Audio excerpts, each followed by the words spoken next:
Google and the world's biggest advertising group are teaming up on generative AI. WPP has announced a major collaboration with Google that will see the advertising group use AI to actually produce ads. According to WPP, quote, as part of the collaboration, Google Cloud's advanced Gen AI tools will be used with WPP's proprietary marketing and advertising data. This will enable WPP's clients to create brand and product specific content using Gen AI to gain deeper insights into their target audiences, to accurately predict and explain content effectiveness, and to optimize campaigns with ongoing adaptive processes.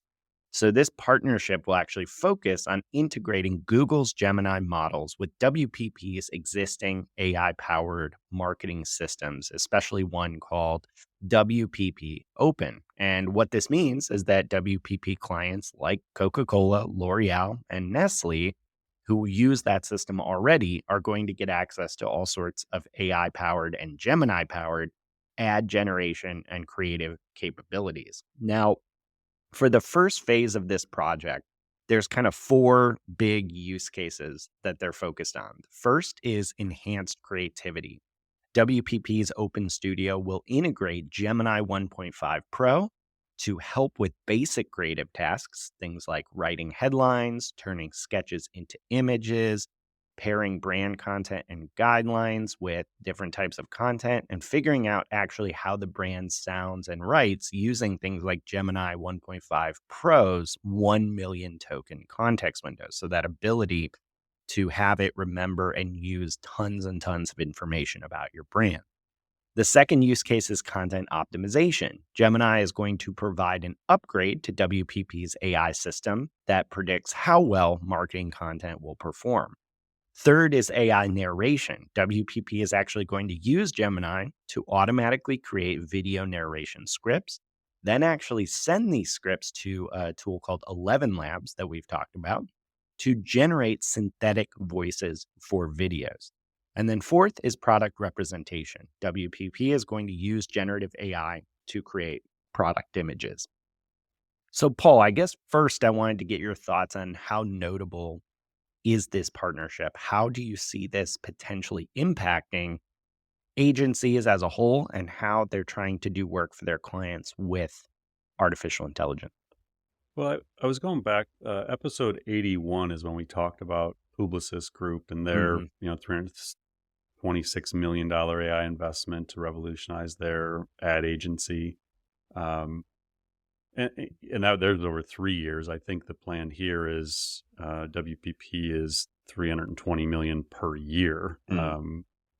It's a race. Like it's a race to reinvent ad agencies. They're in a really challenging environment where the capabilities are accelerating really fast. They obviously need to work with these big, language model, foundation model companies, cloud companies to build next generation services and to try and keep up and get ahead of where this is going. That's obviously extremely competitive between organizations like WPP and Publicis and the big ad groups around the world.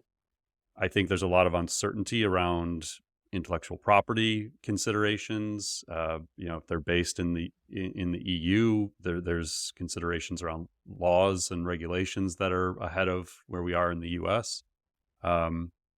And I think there's just a lot of uncertainty. Like something like Sora emerges, and the question becomes, well, what isn't the client going to be able to produce themselves? Mm. Um, and so I think there's just a lot of effort on reimagination of the agency model, and the future is uncertain. Agencies bring strategy and expertise and creative ability at scale. But I think it's a very real question and concern about what won't these frontier models be able to do. So like if I'm working with a big ad agency and I want to create a campaign, and I don't know the answer to this, so this is like a bit of a rhetorical question. Like um, when GPT-5 emerges and Sora is built into it, or Gemini 1.5 or Gemini 2, and like all of these multimodal capabilities are built into this for images and text and audio, like I can create songs and music, like I can create anything I would need to for a creative campaign. Mm. What won't I be able to just do with one of those models that I would usually pay a big agency for, is a question I have. Like, and so if you imagine like, let's say I wanted to create an ad for Macon. I'm thinking out loud here. Yeah. And I go find like the 10 best ads I've ever seen. Like, these are just my absolute favorite ads.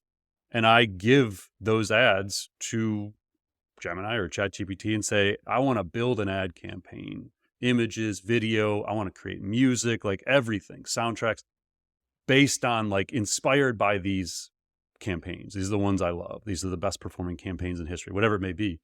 Like, let's go. Let's build some images together. Let's build some taglines. Let's build, like, what wouldn't one of those foundation models be able to do? Mm. And so I'm not saying like people aren't going to want to work with big ad agencies. There's obvious benefits to doing that. And there's going to be a lot beyond just creative that the agencies bring to the table. But I think this is a real consideration for agencies. And I do think things like Sora scare them. Like, they look at it and think, holy cow. Now they can use those tools as well, but so can you and I for 20 Mm. bucks a month. So yeah, I think it's a really interesting environment right now where the agencies aren't just competing with each other anymore. They're now competing with $20 a month technology that does things that used to require 30-person teams. Like, at all these different disciplines and creative, from strategy to, design to video production to audio production. I mean, we're talking about lots of different expertise is brought together in different roles across creative teams, that you have single foundation models that can do all of it now. And again, I am not saying better than humans or in place of humans. I'm just asking questions out loud here of, like, things that I don't have the answers to. Um, and I think it just keeps coming back to this idea of, like, do we need as many humans doing creative when the AI themselves are really, really good at creative? Mm. And whether I'm still hiring an agency, does the agency need as many people? Like, if these foundation models are being infused into what they do and they're doing deals with Google and they just build their own little agents. They build creative agents specific to WPP knowledge or specific to clients. Like, it's just a really uncertain future here for creativity and workforces, I guess, and agencies. So it doesn't sound like you're the only one asking these questions. I mean, we had surfaced in some of our research here that it sounds like, WPP is getting asked about things like, what is Sora's impact on your business Right. when they're on earnings calls? Can you talk to us a little bit more about that and about how they're getting asked about how these tools impact the actual business model and what that means for them? Yeah. So, again, I think last week with Accenture, we dove into their earnings transcript because you can learn a lot from these earnings calls. And what you learn from WPPs is things aren't great. Like, they're like, this sounds awesome. Do a deal with Google, it sounds great. But then when you dig into the surface, you realize, like, they're not growing. Mm. So their WP in this is a marketing dive article we'll include in, but they were doing an analysis of Q4 earnings. Um, and WPP is struggling in the evolution. WPP is placing serious investments behind proprietary AI solutions to keep pace with rivals like Publicis that have fared better financially. WPP reiterated that it foresees organic revenue growth between 0 and 1% in 2024. Given the world of growth potential, like we saw Accenture accelerating 600 million in revenue in one quarter from generative AI, it's like you would think that there'd be some growth here. It said, looking ahead, WPP is placing serious investments. So we talked about that one. Said it would commit 318 million, well, 250 million pounds, about Mm. 318 million US dollars annually to drive AI transformation. So they're racing to try and, like, figure this out. AI could help boost WPP's performance through licensing, assisting with client projects, and improving internal operations, executives have argued.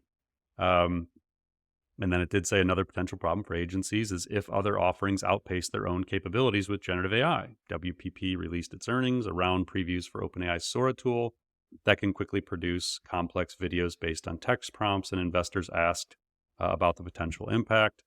They said, I don't think it changes our strategy. I think it reinforces what we are doing. What clients need is work that's copyright proof, that, which I'm not really sure how what they're doing solves that. But anyway, that is able to accurately represent their brands and reality. And Sora is not yet at that stage. That's a dangerous response. Not Mm. yet at that stage. You've never seen it. Mm. You've never used it other than seeing it on Instagram.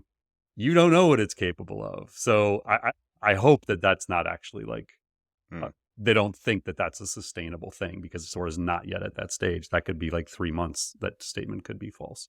Um, interesting. Like we keep coming back to these like copyright issues, and I was interested. Like, what is WPP's stance on this? And so I did some research on: do they have generative AI policies? Are they talking about copyright? To their credit, like they do have some content about this, but it's really hard to find. Like I couldn't find there any actual AI policy publicly facing. They may have it. Mm. They've been thinking about and doing AI stuff for a long time. It's not like they were asleep at the wheel, but prior to 2022. Um, but I couldn't find any generative AI policies. They referenced them in there's an article we'll put in the show notes from 2023. It looks like March 2023, on an AI as a new phase of innovation. And they said at WPP, ongoing robust training has been in place since 2019 to ensure users of these tools think about the use of personal data, data privacy laws, and confidentiality. Goes in to talk about policing themselves, and we have created our own set of guardrails, but again, I can't find them. We have our own policies for working with creative AI, and we have security and privacy charter. And then keep in mind, I believe they're based in England, maybe. I think they're based in the EU at least, so they have more stricter guidelines than we do Yeah. in the US. And then it said, let's not forget that generative AI tools that are making the headlines are trained on all the content in the world. There's a big question about content curation. It's a challenge. Increasingly, you will see managed data sets for training purposes, particularly in relation to copyright material. So they're definitely like aware and working on this and building policies and turning around it. What that means to these kind of partnerships with Google, where it's making it more readily available to create stuff, I don't know, and I couldn't really find anything about it.